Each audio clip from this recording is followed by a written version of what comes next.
Hey everybody, how you doing? It's Peter here, and it is time for episode 47 of the PDG Advertising Podcast. It's a Saturday in Belfast here, and the week went so quickly that I think we only got one podcast out throughout the whole of the week, and I'm sorry about that, but we've just been doing some incredible things that I'm gonna tell you all about them now. So I think from episode 46, we have been doing a lot of stuff, a lot of advertising for customers, like you would imagine that we would be doing at PDG Advertising.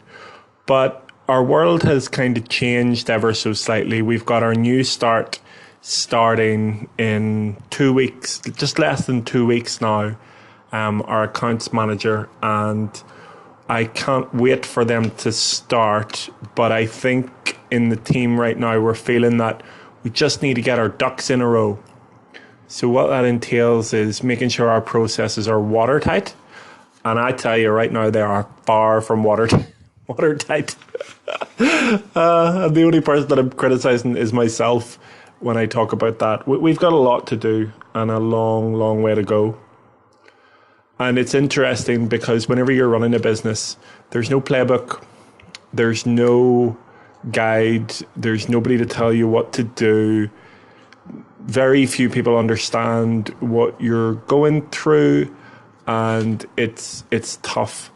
In your mind, you've got a good idea of what should be happening and how you're going to be soon, but putting together the pieces of how you're going to get there is reasonably tough. I'm not going to say it's difficult, because it's the game, it's what you're doing, it's how you're playing every day. It's how everybody is working every day. I think people that run businesses can look very cool and calm and collected, but I do think that every day they're pushing themselves harder. And I think that every day is a new day of challenges, and every day brings new things to get over and new hurdles. So even though people, whenever they're successful and they look like they're successful because they've kept on pushing themselves. And every time you push yourself, you end up in a place you don't really know. And that's kind of what's happening with PDG Advertising. When I think back to how this business started, and it was really interesting, Anthony asked, so how did this even come about? Did you just walk out of a job at some point? I said, no, I was working in an agency, and I was really in the agency just to get experience. And I approached my first 2 customers and I got them. And I said, look, if this doesn't work out, what is the worst that can happen here? Am I going to have to go and work at McDonald's, or am I going to have to work as a cleaner, or are there any other technically worse jobs that I would have to do? And I didn't care. It's like I don't mind it. I worked on my uncle's mushroom farm whenever I was younger. I've always worked, and it doesn't really matter, and that's all fine. If it all comes apart, then that's okay. But that was whenever we didn't have an office. There wasn't a we, there was just a me. It was whenever I was doing, working from my bedroom. I didn't even have my own apartment, so the place that I was doing the work was actually a shared accommodation in Belfast. I was renting a room in a house, and then the next step, I guess, was getting a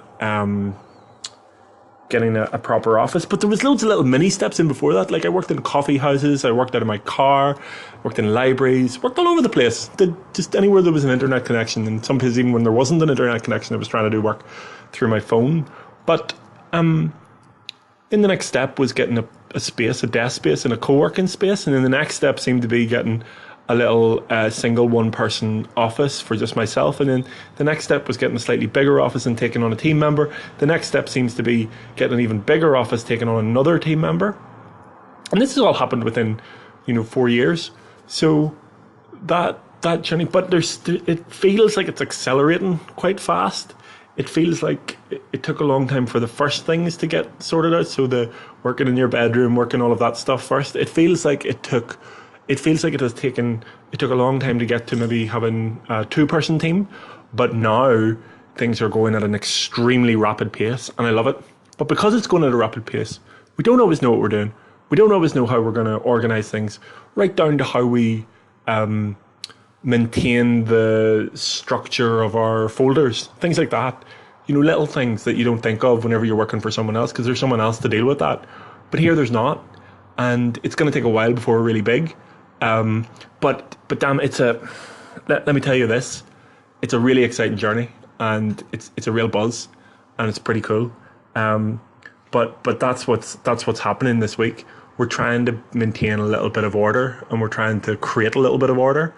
And I'll talk a little bit about stability later, but that's where our world is right now. So I guess something that's been a theme of PDG advertising recently is our early starts. Again, I mentioned it before. I think it was on the PDG Advertising Podcast, episode 46. But I've been watching a lot of motivational videos recently, and they're really powerful to keep you focused and keep your eye on the ball. Just basically on YouTube, and there's a couple on Audible that I've been listening to. People like Gary Vaynerchuk, Tony Robbins, lots of different people like that, and someone called Les Brown as well. He's pretty cool. And we one of the things that keeps coming up in these videos is get up early. So wake up early, rise, get up out of your bed. And I've been finding that getting up early this might sound ridiculous, so getting up at 5 o'clock is excellent. Whenever you get up at 5 o'clock and you get up and, well, I gotta say this as well because it's kind of linked in with something else. I've been intermittently fasting a lot recently, and what's really interesting is intermittent fasting. I'm not sure if it's working. I think it is in terms of weight loss. That's my primary goal with it. But it's also helping with time management. And why am I talking about intermittent fasting and weight loss and time management on the PDG Advertising Podcast? Is because you being good and you being right and being functional and being well and being happy is part of your ability to be a great digital advertiser, or be a great bin man, or be a great engineer, or be a great anything. You've got to look after yourself. So that's what I'm trying to do. But it has led me to waking up early on occasion, and it's so amazing whenever you wake up at 5 o'clock, and if you're intermittently fasting, you don't have to eat anything. You don't have to think, oh, what breakfast am I going to have, or what am I going to eat, or how am I going to fuel myself, because you know that you're not doing anything until about 12 o'clock whenever you break your fast at lunchtime. So what happens is I'm waking up at 5, and it's just peaceful, and I've got the ability to map out the day if I haven't already done it the night before, which is better. But I can go through all customer requests and go through everything that people need without any interruption in terms of customers needing things, because none of them are up. the American ones are just going to bed, and the UK ones aren't up yet. So, or not UK, but the only ones that potentially come up are the Australian guys.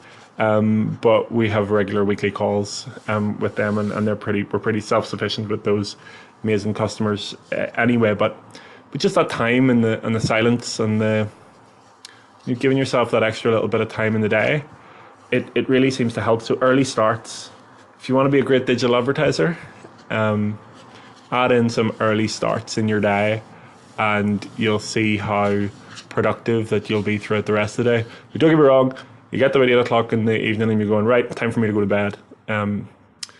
If you're in bed by 10 o'clock, I think you can get up by 5 o'clock. That's a good 7 hours sleep. And you know, it's funny. I heard Charlie Sheen say it before, and he said, you know, he'd know when he was talking about his alcoholism and his partying, and he said that the morning belongs to the night before. So on those nights where, and like I do it a lot, where I binge watch shows. Right now I'm watching a lot of Shark Tank on the TV, and it ends up taking me like 1 o'clock in the morning. There's no way I'm getting up at 5 if I've only gone to bed at 1 o'clock after, you know, watching stuff and not getting to sleep really quickly. So thinking about when you're going to bed and when you're waking up, it actually makes you better at what you do. That discipline, instilling a little bit of that discipline, is, I think, very important for your overall work ethic. And that's really important to me. And if you want to be a great digital advertiser or you want to be a great engineer, then you got to have a great work ethic. It's something that's very, very important. As I said, we're working on our new start coming in the building, and we care. I've seen places that just don't care. They just let people arrive in and don't really know what to do or what they're doing. But we're working on, you know, building the job description up and building the first week of things to do, and just like we did with Anthony for a new start. So we're gonna work on that, and we've got some surprises lined up for a new start and things like that. So that'll be good. I guess it's just important to create a welcoming, productive atmosphere, a friendly one, and one where, you know, expectations are understood, and that's what we're working on now. But what it means is that it's helping us create our standard onboarding protocol. As we bring in more team members, we're going to learn more things to do, and I'm taking stuff from the good and the bad from the places that I've worked before in terms of onboarding, and in terms of, you know, bringing people in and giving them the best possible start. I mean, I don't think there's anything with any business venture or any job or anything. You want to try to have the best possible start as you can, because if you have a terrible start, it doesn't bode well for your overall happiness and your overall you know, productivity in the workplace. So it's very important that we get this right and that we do everything we can to support our new start. Because look, no doubt, digital advertising, it's extremely fast paced. Things change in a microsecond. A tone from a customer can make all the difference in their speech. A misplaced comma somewhere, an incorrect image, a lapse of momentary consciousness while sending out an email campaign could send out the wrong message to nearly 1 million people just at the touch of a button. So it's hard enough. It is hard enough without the added pressure of, you know, not being supported. So I think we will be doing a lot to support each other and our new start as we go forward. Something else that's really cool, we were talking about things to do as a team and team nights, and it's really funny. I used to hate these as a worker in places, and I don't know why I hated them. I don't know whether I thought it was too awkward or what it was, but I really used to hate them. Now I can just see what opportunity was wasted in these team days and team night outs by me, by not fully embracing them. They are key to the success of any team. Really, really important. And we're not mastering it at PDG Advertising yet, but we will. That's really important. One that came up during the week that we could do would be hatchet throwing. There's a place in Belfast where you can go throw hatchets, and we agreed that it would let off a bit of steam. So that will definitely be something that we organise in the very near future. So we've got a bit of tactical stuff to go through, and it comes from email marketing. One of our biggest customers. I was about to say best, but there are no best customers in PDG advertising. They're all best. And I mean that because we've kind of handpicked them over time, so they're just amazing, and they've stuck with us, and they're successful, and so are we because of it. But one in particular, very big customer, very important strategic customer as well. They send about 22 emails on their behalf monthly to different customers of theirs. So in total, maybe about 10,000 individual emails, but 22 different templates for those emails, bespoke templates. What we do is we send out those emails like on a monthly basis. So we send it out on day one of the month. But then MailChimp flags up and says, like, after a couple of days of the email going out, this email wasn't opened by some people. Why not resend it out to non-openers? And I looked at it and I thought, I don't know about that. That's going to cause a lot of unsubscribes. And do we really want to be hammering people twice with the same message? And what we found was that it didn't. We did it anyway. We did a test case last month with it, and we did it with, that test case, about 4 of the emails that had to go out. And we found no unsubscribes, we found more opens and more clicks. And we decided that we would roll it out across the whole of their business this month. And it seems to have worked very well. More clicks, more brand awareness and that. So I've got a question here. Should you resend to non-openers via MailChimp or any other platform? If someone doesn't open your email, should you resend it to them? And my answer is now, yeah, probably. What I would suggest though is that you change the message ever so slightly, like change the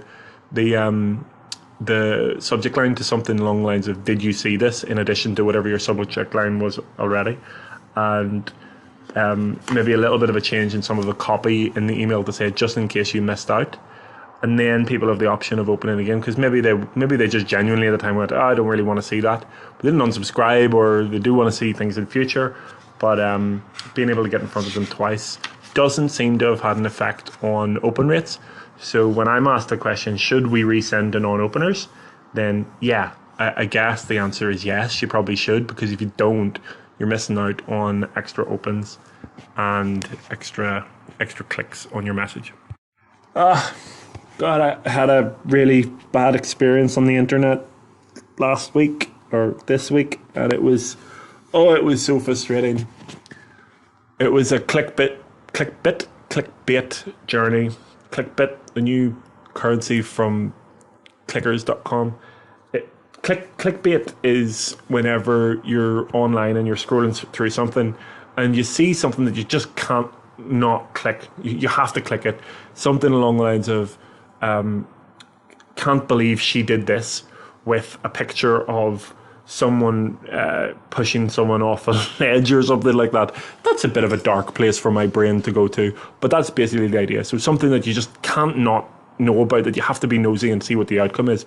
So this was about this particular article. Said it was a Facebook article, and I should have known better because it had a bride fainting at the altar, and it said, "You won't believe what the groom did when this happened," and it showed a picture of bride fainting at the altar. And I needed to know if if the groom was a nice guy or a bad guy. I needed to go if he just ran away or something. I needed to know. So I clicked on the link, and when I clicked on the link, I got to this page, and I was immediately annoyed because there was adverts just coming at me. But I thought, I need to know. Adverts coming at me like something out of a war movie. I'm just trying to get to the other end of the beach, and I'm being machine gunned by adverts, and it's rough and it's no good, and I don't like it, and I'm not happy about it, but I need to know what the groom said. So I looked for the text from the post, and I read about 4 lines, and then it said next at the bottom. And the 4 lines were just introducing the story, saying how the bride and groom met. And then whenever I clicked next, again, machine gunned with adverts coming out from all corners, having to click them off and move them away, and just crazy. But again, I needed to know. So I went on it. And the next was a flashback to the couple's past. That was the next bit of text. So it was talking about even earlier. It wasn't anything about it. It didn't show. And I was almost forgetting why I was trying to do it. And then I thought, I am determined to see how far this rabbit hole goes. I am determined to find out what happened here. 23 pages deep into this, and I am still none the wiser, and it's still going through all of their family history. And it was about 23 pages that I goes, right, that's it. I am not going any further. This is the worst. I have been tricked. This is just trying to get me to click adverts. Who is going into these stories and then seeing a garbage advert and then clicking on it?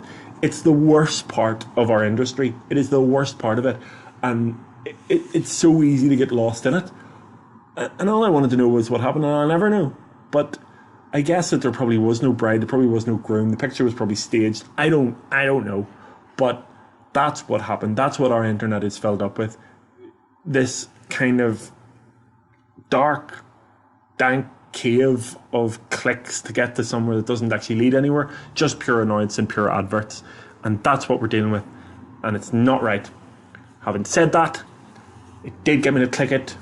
So what we will be doing is having a look at why that got me to click it and building it into our processes of PDG advertising to make even better adverts for our customers. So there's something that's really going on at the moment in PDG advertising, and I mentioned at the start, where we're trying to achieve a sense of order here. And it's really important that we do that. But what's interesting is it's happening across our customers as well. We've got to a level with quite a few of our customers where we've got stable ROI, ROAS. I mean, for one customer this week, we've now had 2 customers that have had over 200 ROAS on our ad platforms using our ads, and it's incredible. But those customers are now in, let's stabilize this mode. We're not trying to, go all in. And I don't know if I'm right about that. We're just trying to stabilize it and say, look, we need to just get this stable level here for a couple of weeks before we amp it up. And that's what we're doing. And there's this phrase that I've kind of come up with, stabilize, then increase. And that's what we're trying to do. And I think that's an approach our customers really love, because it doesn't make them, we're not trying to run before we can walk. We're trying to figure out what buttons to press in order to get them results. And that's what we are. And that's what we're doing. And it's a very important part of the overall PDG advertising process. So let's do something that we did before and really enjoyed it. It was where we take a look through the latest news and events in technology. The place that I'm going to see these news stories is the BBC News website in the technology category. And we'll just take a run through and see what's going on Saturday, the 20th of July, 2019.